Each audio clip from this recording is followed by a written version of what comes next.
Good afternoon, everyone. Welcome to the press conference of the...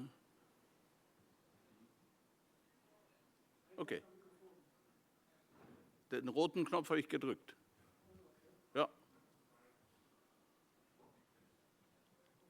Okay. Good afternoon, everyone. Welcome to the press conference of the Climate Change Coalition on the topic Empowering Local Climate Action with Emerging Tech and Innovative Finance. My name is Miroslav Polzer, and I'm the founder and chairperson of IAAI GloCha.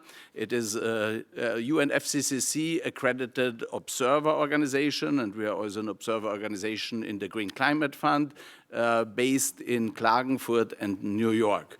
And I'm also the strategic director of the Climate Change Coalition, which is a network of 360 organizations that are looking how to harness the potentials of blockchain technology and other emerging technologies for climate action empowerment. Today's press conference is devoted to the communication of the outcomes of a workshop which we have held the last 2 days at the premises of the German Development Corporation, GIZ. The topic of the workshop was localization of climate action, emerging technologies and resource mobilization innovation. And in addition to GloCha and Climate Change Coalition, the partners have been GIZ, Evercity and Climate Kick, and also Bio-Regional Embassy. And we will now, if you could switch to the next slide, please. The workshop objectives have been that to raise awareness and to develop concrete solutions that harness the potentials of emerging technologies for climate finance innovation focused on local climate action empowerment.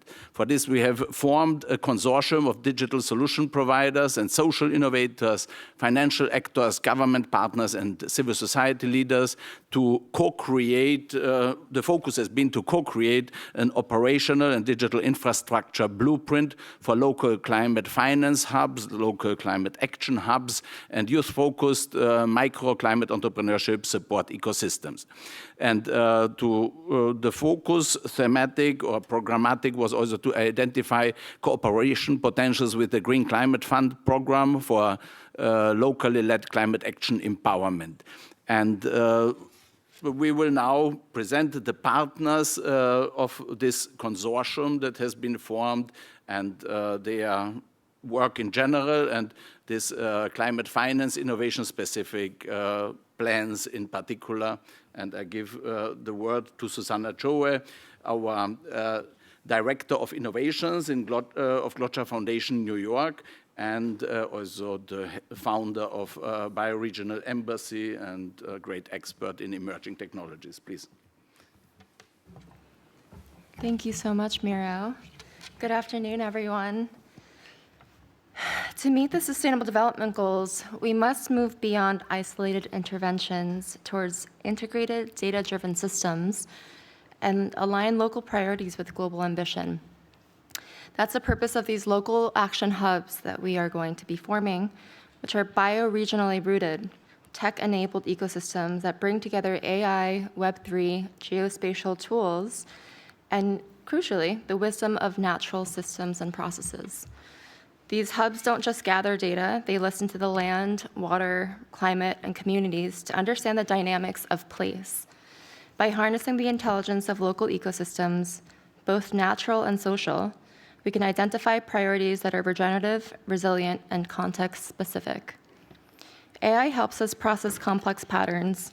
Geospatial tools show us where to act. Web3 infrastructure ensures transparency and accountability. Together, they power hubs that support not only innovation, but coordination. These hubs serve as connective tissue across stakeholders, enabling governments, communities, and funders to operate from a shared, evidence-based foundation. The result, smarter investments, coherent policy, and effective regionally relevant action. For policymakers, this means real-time insight into what works and where. For funders, it means catalytic platforms where capital meets high-impact opportunity. These local action hubs transform fragmented efforts into systems change by making nature, data, and people central to how we solve. Let's invest in them. Let's coordinate through them. Let's build a future where local intelligence drives global progress. Thank you. Thank you very much, Sue. And now to Bjorn-Soren Gigler, the head of data economy at the GIZ. Thanks again for having hosted us the last 2 days. You are doing amazing work, and we are happy that we have this partnership, this cooperation. Please. Thank you so much. So it's a great pleasure for us to see this creation of this consortium. So we strongly believe that data, digital innovations can really present unprecedented opportunities for climate action. So if we really leverage the power of data, blockchain, AI, and innovations, we think that can make a very important contribution towards reaching the Paris goals.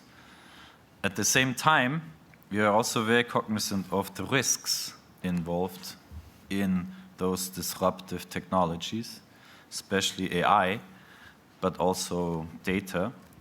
And we have also, the German government has recently launched, jointly also with UNDP, at the Hamburg Sustainability Conference, a responsible AI declaration. So at the core, what we support with the partners here is a people-centered, sustainable approach towards the digital transformation. We need to shape technology that it serves people and the planet. And for that, we have come together over the last 2 days and have discussed a lot how can we move towards concrete actions and also prepare more projects with our partners. The second principle for us, which is very important, it's a partner-driven process. Our partners are at the center. That's why it's localization of climate action. So it's empowering citizens, society, and empowering governments. So governments are in the driver's seats, and they are the one we are supporting with our innovations and digital solutions. In this context, a very important discussion we had was the critical importance of country platforms. So basically that the data, the underlying data where the NDCs are based on, they are being generated by our partners, the governments. And so here we provide a lot of technical assistance and support through also the Data Governance in Africa Team Europe program. And we concretely work in supporting governments to better manage data and digital platforms for climate action. Thank you. Thank you very much, Søren, and congratulations once again to the great work that your team is doing. And with this, we come to Alexey Shadrin, the founder of Evercity, digital bonds and carbon credits origination platform, and also co-founder of the Climate Change Coalition, member of the core team there, and a leading partner of the Digital Innovation Pavilion at the Climate Change Conferences. Alexey, to you. Thank you so much, Miro. Hello, everyone. So in the Climate Change Coalition, which exists since 2017, where the first experiments with blockchain and carbon and other climate finance use cases were made, we are proponents of the radical collaboration. We're welcoming everyone to join the coalition and share their knowledge, share their use cases, and get together at such events as today, as well as at the main COP, where we are hosting the Digital Innovation Pavilion every year in the Blue Zone. And this is where we also invite innovators from all over the world. We invite governments, we invite private sector and investors to showcase what has been done, to exchange experiences, and to plan collaboration. This has been a very successful initiative with hundreds of speakers, with great partners. And of course, in Brazil, we will also have the Digital Innovation Pavilion, and we invite you all to collaborate and showcase your experience, and of course attend those sessions that will be also streamlined and of course in person.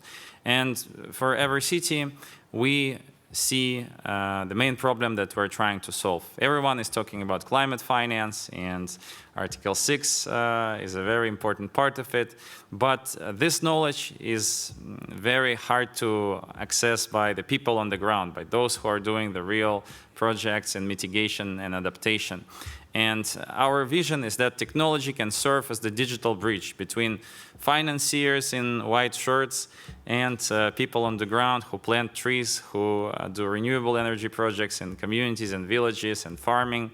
Like we use ChatGPT and other models to translate from different languages, we can use technology to translate from the language of finance to the language of doing the projects. And that's what we've been building in Evercity, relying a lot on open source technologies and digitizing carbon credit methodologies, making them available so that anyone could use them and calculate emissions reductions from the projects, together with our partners, Hedera, Guardian, that are supporting the Digital Innovation Pavilion as well. This is a blockchain infrastructure, carbon negative blockchain. And also, we are providing our solutions as a white label so that countries, regions, and various players can use them without spending a lot of money on development, which took for us many years and a lot of efforts and a lot of learning and talking to you to understand the problems. Now, these are being available for plug and play, and with very low costs in a partnership manner, so that we give it away and it becomes the sovereign infrastructure owned by our partners. And this is also our contribution to our consortium. We see that projects need to be matched with different and multiple types of investment sources that exist from DFIs, from GCF, from carbon markets, green bonds, etc. So one of our proposals in the consortium is to map all these different financing sources and provide a solution that could match projects with all these financing sources that coexist at COP level and also in private and NGO sectors. So with this, I'm inviting you to join our consortium, our initiatives, and of course, the Digital Innovation Pavilion. Hope to see you soon in Belém. Thank you. Yeah, thank you very much, Alexey, and thanks for being such a committed partner in the digital innovation community in the UNFCCC process, really building it since 2017 with us. And Katarzyna Balucka from Climate Kick, the knowledge and innovation community, Europe's leading network in this field. Indeed, thank you very much. So Climate Kick is indeed a knowledge innovation community. We're trying to bridge climate commitments with the reality. How do we do it? We do all sorts of innovations. We're very excited about digital and data innovations, but we try to see how they can be best used. Like, what are we solving with this? And this is one of our roles in the consortium. What we do is systemic transitions. It's important. We're not just talking about emissions. We're talking about circularity, water security, food security. This means we're also, in a way, redefining what security means, what resilience means. And if we do that, the green transition and climate transitions will actually deliver thriving societies and thriving economies. And this is what we are practicing place-based. We are home to EU Smart and Climate Neutral Cities mission. We have in the EU 112 cities that have their climate commitments. Why they're relevant here? They're relevant here because we want to twin them on very equal partner basis with other cities globally to see what we can learn from each other, and can we accelerate the necessary transitions together. We are also bringing our entrepreneurship programs. In the entrepreneurship programs, we have incubators and accelerators, but again here, we get mostly excited by mission startups, by, if we want to have unicorns, they should be mission unicorns, again, solving societal challenges. We are also bringing our Climate Academy because Also, like, what's the best way to scale innovations? The best way to scale innovations is if public procurement and public authorities are procuring sustainable solutions. There is a huge power in that. And through our academy, we bring in capacity building for both private and public organizations. So with that, we are hoping, and with the use of data and NI and digital technologies, we are hoping to decrease the complexity of the transitions that we have to do. Thank you. Wonderful, thank you very much. And really, this knowledge-based approach of Climate Kick, this is really such a solid foundation for building this transition to climate neutral and safe cities and citizens. And we are happy to be your partners. And Timothy Damon, Global Youth Development Institute, former Yango focal point, and also ECOS focal point now, education, communication, and outreach stakeholder, leader in Action for Climate Empowerment processes here in the UNFCCC. Please, Tim.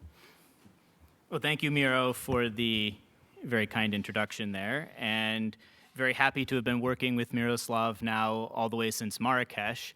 And I guess I'm speaking to this topic from the other side of the bridge that we're trying to build, which is more on the youth empowerment for climate action. That's what GYDI does, along with youth engagement in UNFCCC process, is really empowering them for action for climate empowerment, work that they can do back at home and in their communities. And we've known for a very long time that we have a massive systemic gap in terms of the climate finance that these youth have available to them.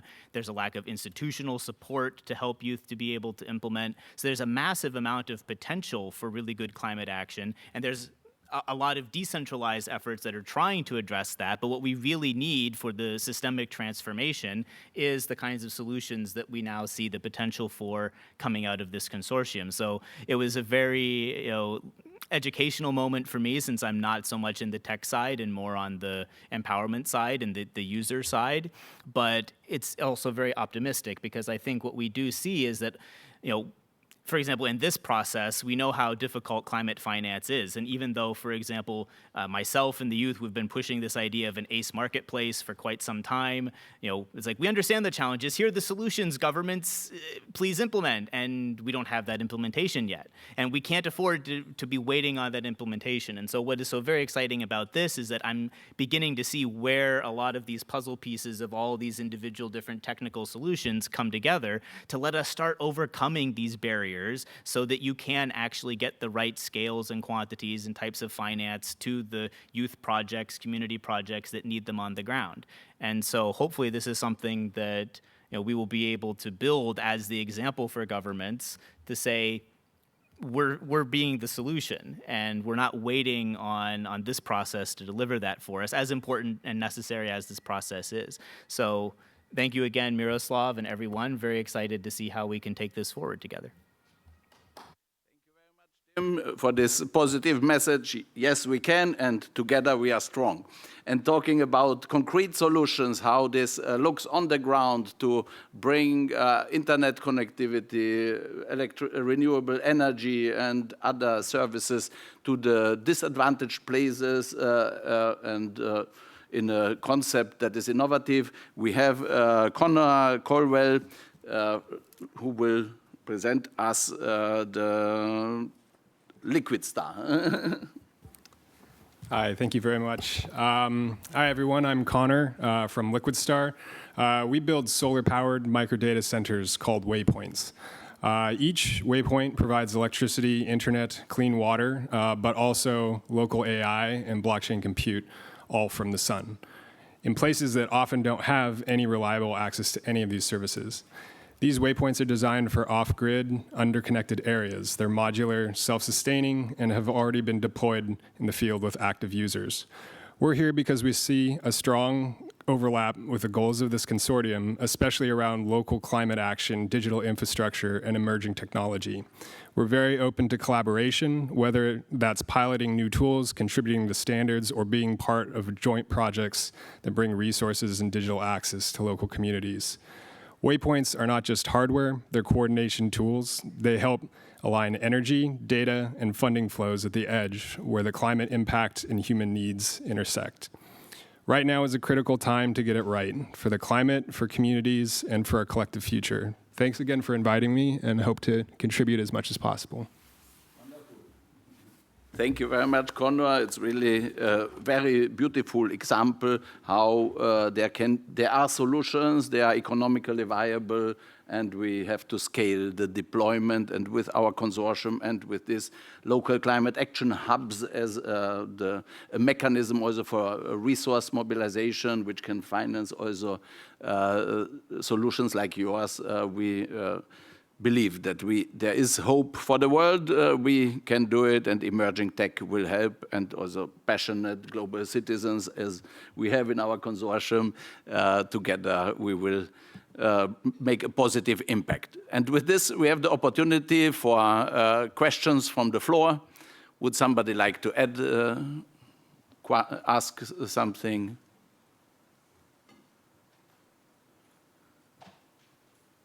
Please. Thank you very much for having me here. My name is Patience. I'm from Zimbabwe. I can say, in summary, I'm really inspired, and I think I've benefited. I missed that workshop, but I've benefited from your summaries. So I have a couple of questions. So I'll just maybe mention them to, I think, about 3 of you. Alexey, I wanted to know about, this blockchain technology innovation pavilion, and how that could also be used, if it's possible, to benefit natural ecosystems as greenhouse gas sinks, and how we can innovate in the space of taking natural ecosystems and other sinks and reservoirs for greenhouse gases in this kind of technology, if that is at all possible. Why I'm saying this is that we know with recent science that conserving and enhancing natural greenhouse gas sinks and reservoirs has the potential to deliver over 30% of the mitigation that we need to meet the Paris targets by 2030. So, but we've got gaps in terms of technology and innovation to be able to do that. And we know that protecting and restoring populations of wildlife, for example, whales or even elephants, they could facilitate the capture of more than 95% of the carbon dioxide that is needed per year to keep the global warming below 1.5 threshold. So that is the question, and I think the last 2 statements I mentioned, they apply to the other presenters. To Katarzyna, I hope I pronounced your name well. Apologies if it messed up. I'm very inspired also by the data-driven and knowledge-based approach to unlock new opportunities for entrepreneurship. I tell you, if my country, Zimbabwe, could know through some technology or any other innovative approach, the value of the live animal biomass, wild animal biomass in our country, and if there was a way of bringing that to our balance sheet, I think we will be having a different status in terms of even our categorization. But there is no way, yet we know that the motivation for keeping most of our forests and natural systems is actually because there is wildlife. So how can we also be able to innovate and be able to promote entrepreneurship in that? The last question is for Conor. These waypoints opportunities, is there any interest in incubating or scaling up such initiatives in Africa? Thank you. Thank you very much, Patience. Sorry, it was a bit long. Alexey? Thank you. Thank you for listening and your thoughtful questions. So with the Digital Innovation Pavilion, there are multiple ways of collaboration depending on what you want to bring to the table and your status, whether you're an NGO or commercial entity. So we can discuss this after the press conference, but what I can say is that you're welcome to participate, to contribute to the program. I think you've touched a very important point about biodiversity, somehow accounting, bridging this with with climate, etc. So I can say that we will have a dedicated day focused on biodiversity, and usually we have an Africa Day as well at the Digital Innovation Pavilion, where we explore how different African countries are applying digital technologies to solve such problems. And for example, in Uganda, which is an active participant of our process, we have witnessed different solutions, such as sound sensors that could detect different species in the forest, and using AI identify the number of species and the biodiversity. So this is one way to measure that. Of course, satellites, of course, drones.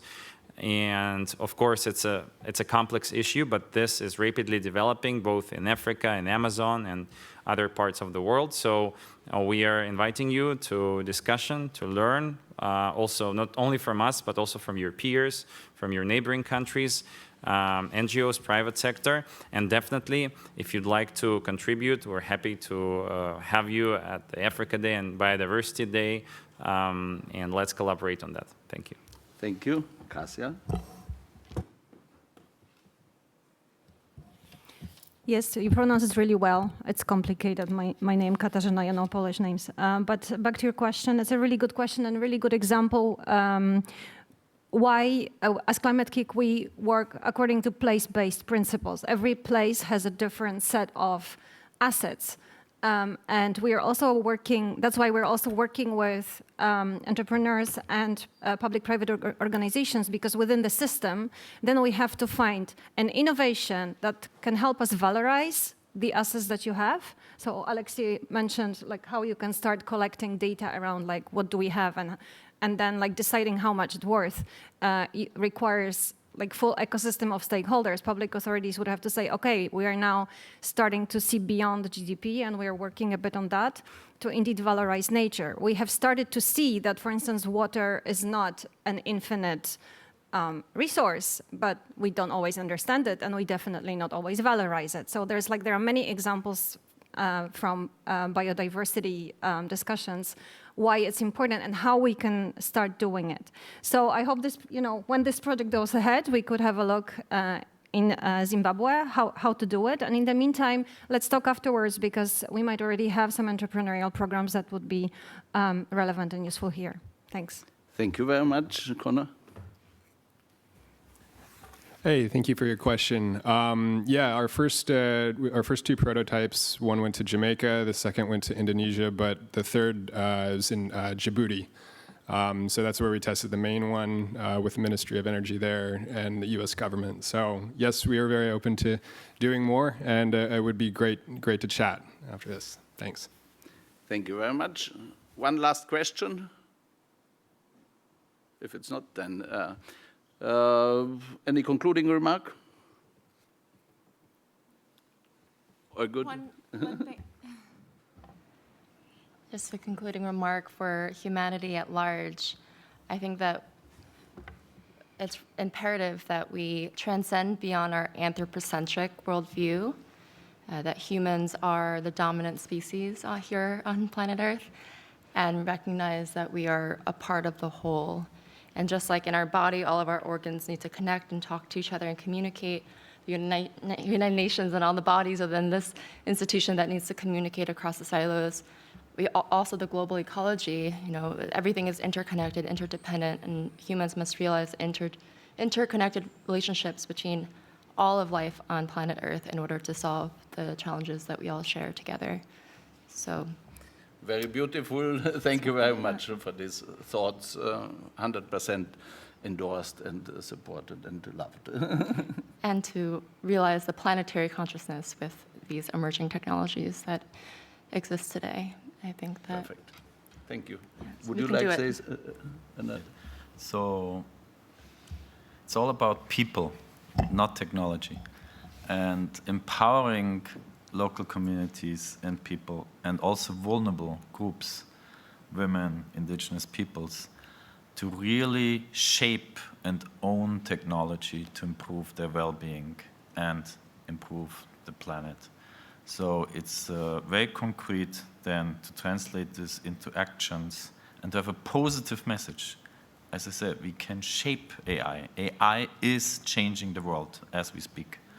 But it's up to us to define how we want to use it and what are the conditions on how we use it.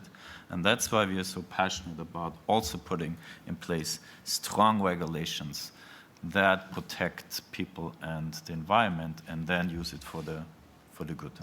Perfect. Thank you very much. And with this, I thank the audience for being here in such a great number, and thanking all the speakers and partners of our Data and Digital Innovation Consortium. And a quick photo, and then we will be out. Thanks, and wishing you a successful SB62. So, Gibson, will you join us? Und, Julia, du solltest auch herkommen. Könnten Sie helfen mit einem Foto?